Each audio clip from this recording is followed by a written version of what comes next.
कशा आहे देवेंद्र फडणवीस मामा? बरे आहात ना? झोप लागून राहिली तुम्हाला? नाही लागून राहिली? झोपले असाल तुम्ही टटारून, आहे नाही काय? पण तुम्ही झोपले आहे राजो टटारून, पण तुमच्या लाडक्या बहिणीचं काय? सुरक्षित नाही ना त्या? माहीत पाहिली नाही का न्यूज तुम्ही? ते मालेगावमधील एका चिमुरटीवर एका नराधमानं अत्याचार केला आणि तिला गोट्याने ठेचलं. पाहिली नाही का न्यूज? मग मला समजून राहिलं का त्याला अजून शिक्षा झाली नाही? त्या नराधमाले शिक्षा झाली नाही अजून? मामा असं कसं हो? शिक्षा का नाही देऊन राहिले त्याले? तुमची लाडकी बहीण ना, 2 वर्षाच्या पोरीपासून तर 70 वर्षाच्या म्हातारीपर्यंत तुमची लाडकी बहीण आहे ती, आहे नाही काय? मामा असं कसं होऊन राहिलं हो तुमच्या महाराष्ट्रात? तुम्ही असताना जेव्हा छत्रपती शिवाजी महाराज होते ना, तर त्यांच्या काळात म्हटलं 2 वर्षाची लेकरूपासून तर 70 वर्षाच्या म्हातारीपर्यंत सुरक्षित होते हो. त्यांनी कोणत्या योजना नव्हत्या काढल्या का? कोणाला पैसे नव्हते वाटले? त्यांनी पैसे वाटून लाडकी बहीण योजना नाही ती काढली, आणि पैसे वाटून कोणाचं मन नाही जिंकलं छत्रपती शिवाजी महाराजांना. त्यांनी पैसे वाटून बहिणीने बनवल्या, समजलं काय? त्यांनी प्रेम वाटलं बहिणीला, काळजाशी नातं होतं बहिणीची, तेव्हा त्या बहिणी सुरक्षित होत्या. कळलं का फडणवीस मामा? आणि आता तुमच्या राज्यात तुम्ही पैसे देऊन बहिणी बनवल्या आणि बहिणीच्यावर अत्याचार करून राहिले आणि नराधम घुमून राहिले. मी बघून राहिलो, माझ्या व्हिडिओमध्ये चित्रकरण दिसत असेल तुम्हाला, फोटो दिसत असेल का? त्या नराधमाला शिक्षा होण्यासाठी भरपूर लोक पोस्टर लावून राहिले, मोर्चे काढून राहिले. जरांगे पाटील हे पण मोर्चाला निघाले, त्यांच्या परिवारातले लोक निघाले.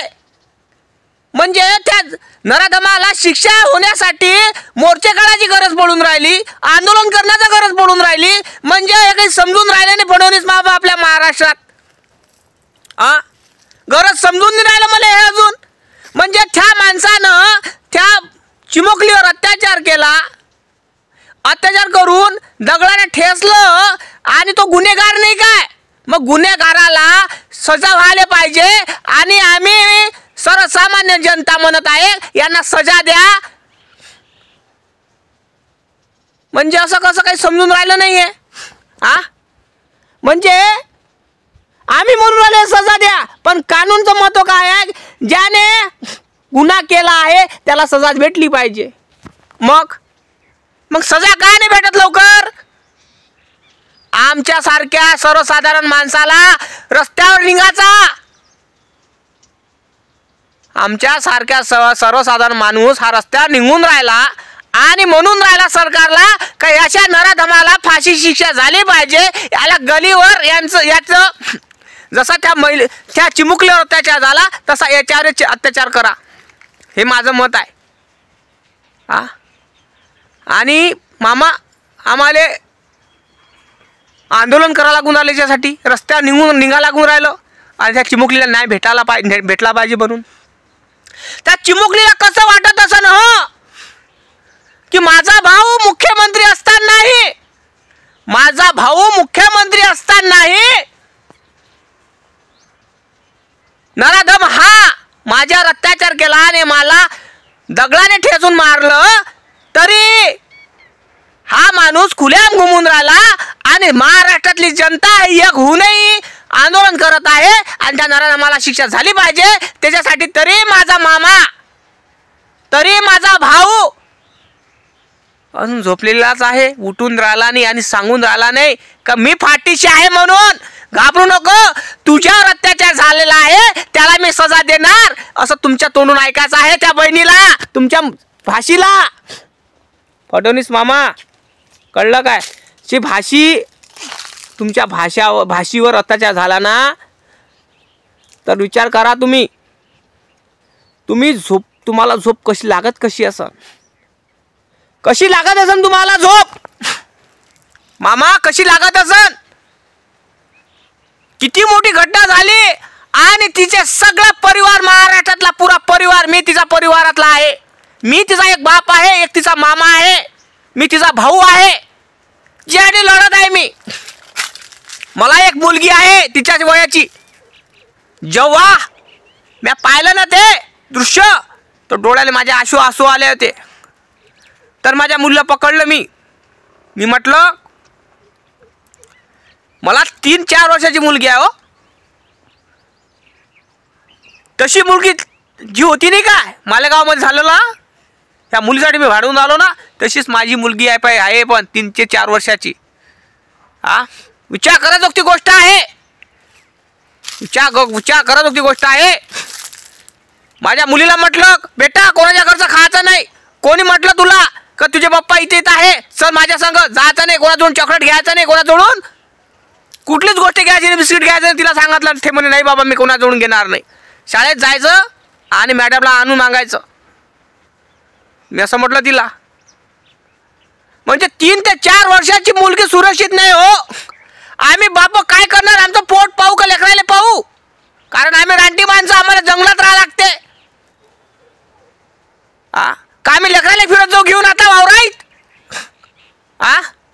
म्हणजे 3 ते 4 वर्षाची पोरगी सुरक्षित नाही आहे, तर 25 ते 40 वर्षाची बाई सुरक्षित राहील काय हो? विचार करा. फडणवीस मामा, माय म्हणणं एकच आहे का नराधमांना शिक्षा झाली पाहिजे. कारण तुम्ही शिक्षा तुमच्या हातात आहे सगळी. कारण कायदे कानून तुमच्या हातात आहे, आमच्या हातात नाही आहे. आम्ही सर्वसामान्य माणसं आहे. कुठपर्यंत 4 वर्षाच्या मुलीचा बाप तिच्यावर लक्ष ठेवणार? कारण त्याचे पोट आहे ना, त्याला घरदार चालवा लागते. कुठपर्यंत त्याची माय त्या पोरीची लक्ष ठेवणार? माय एकच म्हणणार, सक्त कानून आला पाहिजे आणि अशा नराधमांना शिक्षा झाली पाहिजे. अशी झाली पाहिजे की कोणीही नजर उठून पाहिली नाही पाहिजे. 3 ते 4 वर्षाच्या चिमुकलीवर, अरे त्याला कसं वाटत असेल करायच्या वेळेस? हात थरथर नाही का हो त्याचे? काळी झळकलं नाही का हो त्याचं? काढायला काही झालं नाही का हो? किती असेल त्याचं काळी दगडाचं हात आहे नराधमाचं. त्याचा म्या नराधमाचा फोटो लावलेलाच आहे, पाहू शकता तुम्ही. याला सजा झाली पाहिजे. कारण जोपर्यंत सजा होत नाही तोपर्यंत त्या मुलीचा मामा विरोध करणार म्हणजे करणार. तुम्ही नसन, तुम्ही पैशाने बहिणी बनवले असन, पण मी माझी काळजाने बनलेली भाषी आहे ती, आणि त्या भाषेसाठी लढणार म्हणजे लढणार. ही मुलगी माझी भाषी आहे, हिचा मायचा भाऊ आहे मी. आणि मीच नाही आहे, साऱ्या महाराष्ट्रात तिचा भाऊ आहे आणि तिचे मामा आहे आणि साऱ्या महाराष्ट्राची भाषी आहे, मुलगी आहे ती. आणि तिला न्याय भेटून देणं हे भाषाचं आणि मामाचं आणि बापाचं कर्तव्य आहे. आणि त्या मुलीला न्याय मिळून देणारच, शांत बसणार नाही. कारण फडणवीस मामा, तुम्ही पैशाने बहिणी बनवल्या. छत्रपती शिवाजी महाराजानं काळजानं बहिणी बनवल्या होत्या, काळजानं. मग विचार करा तुम्ही, काळजानं बहिणी बनवलेल्या, तर तिथं बलात्कार होईल का? नाही होणार. कारण 3 वर्षाची मुलीपासून तर 70 वर्षाची म्हातारी खुल्याम फिरत होती. आता तुम्ही पैशानं बहिणी बनवू नाही, तुम्ही पैशानं बहिणी बनवल्या तर बनवल्या, पण तुमच्या बहिणी सुरक्षित नाही आहे.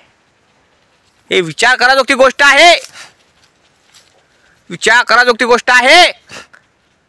हा जास्त जास्त शेअर झाला पाहिजे आणि फडणवीस मामापर्यंत गेला पाहिजे, साहेबापर्यंत गेला पाहिजे. हा व्हिडिओ कमेंट करून सांगा खरं बोलतो की नाही. लाईक आणि चॅनलला सबस्क्राईब झालं पाहिजे, कमेंट करून सांगा. फेसबुकवर बघत असाल तर फॉलो करा, यूट्यूबवर बघत असाल तर लाईक आणि चॅनलला सबस्क्राईब झालंच पाहिजे. जय जवान जय किसान.